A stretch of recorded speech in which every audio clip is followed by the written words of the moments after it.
بسم الله الرحمن الرحيم. horta ninkan waxaa la yiraahdaa naanaystiis alxaaji almansuur maxamed ibn cabdillah ibn abilcaamir baa la dhihi jiray. nin carab buu ahaa. ninkii aan idin sheegahayay oo wadanka andalus dowlatul umuwiya ka asaasay hijiriyada markay ahayd 132 138 5 sano kadib ayuu asaasay. 132 waa markii uu kasoo cararay oo badii webigii uu kasoo gudbay. habeen hore aan idinka sheekeeyey, habeen dhexdaa dowladii iida ahayd markii 200 sano ku dhawaad jirtay, boqortooyo loo kala dhexlahay oo awood ay lahayd oo nimanka cadaanka ay si fiican xuduudadeeda iskaga celisay. wadankan hadda Spain la dhaho ilaa maaragtay wadanka Yunan way ku jirtay, dhinac bay ka galeen Ishbiiliya, jasiiradan la dhaho waxaan oo dhan ay haysteen. ayaa ninkan uu soo kacay. ninkan marka qoyskii boqortooyada ma ahayn.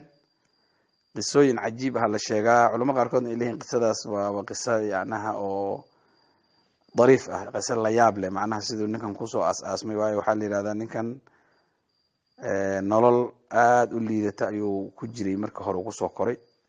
inkastoo qoys carab oo nin caalim uu dhalay oo nin cilmi bartay uu asaga markuu yaraa, dadka markay yaryaraayeen ba aad wax loo bari jiray. laakiin marka dambe faqiir buu ahaa baa la dhihi jiray. magaalada dhexdeeda uu dameer kaga shaqaysan jiray. qisada dameerka culimada isku yar haystaan, laakiin taariikhda markii kitaabaha siirka ama taariikhda la qorayo wax kasta la aruuriyaa.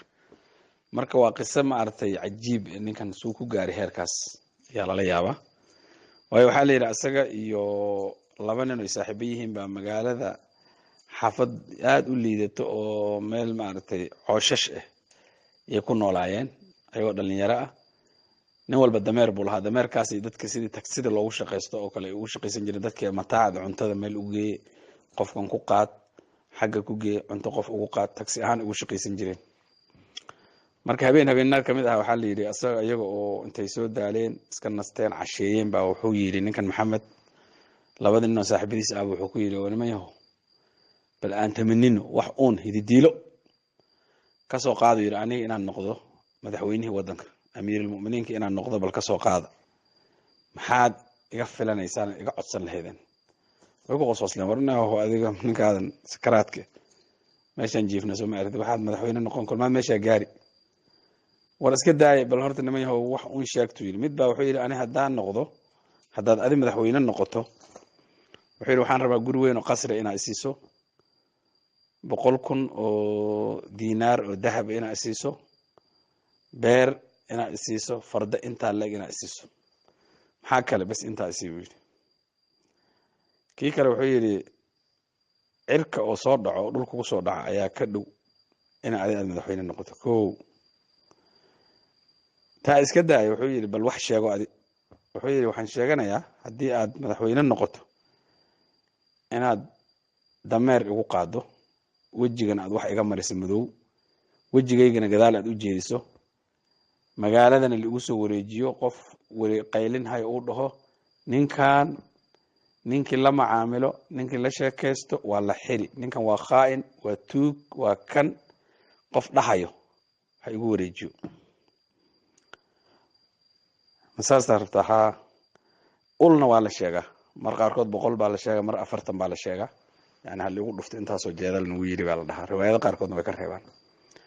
calaa ayati xaal ninkii waxaa la yidhi wuu fikiray. isla subaxdii markuu waaga bariyay dameerkii buu gaday. horta dameerkii markuu gaday waxaa la yidhahdaa meel yar oo dukaan yar oo sandaqe wuxuu ka kireysay guriga qasriga madaxtooyada, jid loo maro oo u dhow oo magaalada dhexdeeda uu ka kireystay.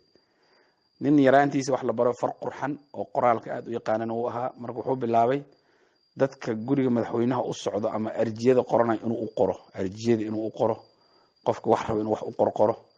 meel maaragtay waxaan hadda sayba kayfka hadda casriga, waqtigan casriga la dhaho, waxyaabaha waraaqaha lagu qorqorto kale ayuu markaa qortay, stationary ahaan ah. meeshii ii ahayd codkii macnaha qoraalkiisii wixiisii baa gurigii laga arkay, waa loo yeeray. marka meeshii buu ka noqday maaragtay shaqaalihii buu ka mid noqday. markii dambe waxaa la yidhahdaa askartin wuu ku biiray. si uu u dallacahay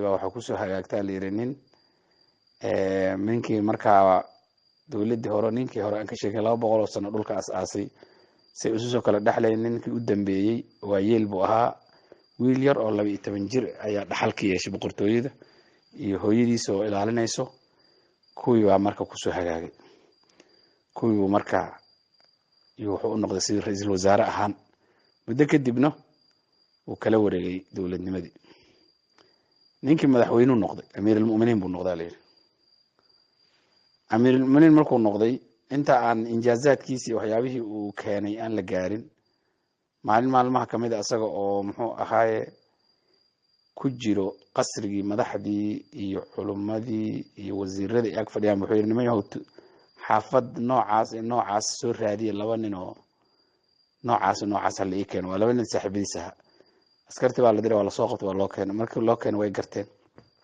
way ogaayeen wuxuu ma garanaysan aan ku garanaynaa haye heblow habeenkii waxa aad sheegatay sheegu ku yiri أنا waxaan sheegtay wiilay aniga in la isiyo qasri guri qasri ah farda inta la eeg oo meel ku xareysan beer 100,000 dinar wax kale ma sheegat maya hala siiyo inta uu sheegtay hadii wax kale uu ku dari lahaa oo been waxa ma ansiyeen kii kale wuxuu yiri wixii aad habeenkii sheegtay ma garan mayu yiri war maya ma aha sheeg ma garanay aniga waan garan buu yiri aniga garanayn ana garanay markaas yiri أمير المؤمنين إن هذا عفيسان ربي لها لقام عفنا يبير حتى تعلم أن الله على كل شيء قدير بير وإن لفليابي لسيدي أد هذي سيد وقات إلهي إنه وحكس تكرر أقول أولي إنه أنا مدحوين إقدر هبين كما أدعى من سنين يعني أقول إلهي بعد إنكرتي بير مرك حد ما أنت تماركي بالغصاري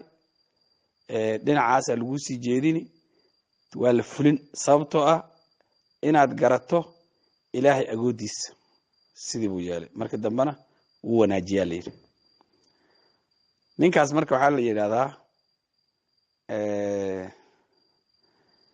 in konton iyo 4 duulaan buu gaaladii cadaanka ahayd oo soo holinaysa mar walba dawladda ay ku duulay barduulaankaas wixii uu ka sameeyay iyo xaalad uu ku sugnaana maqdaca ku xigaan ka soo sheegi doonaa insha Allah بسم الله الرحمن الرحيم horta ninkan waxa la yiraahdaa naanaystiis alxaaji المنصور محمد ابن عبد الله ابن ابي العامر بالهجري nin carab buu ahaa ninkii aan idin sheegay oo wadanka Andalus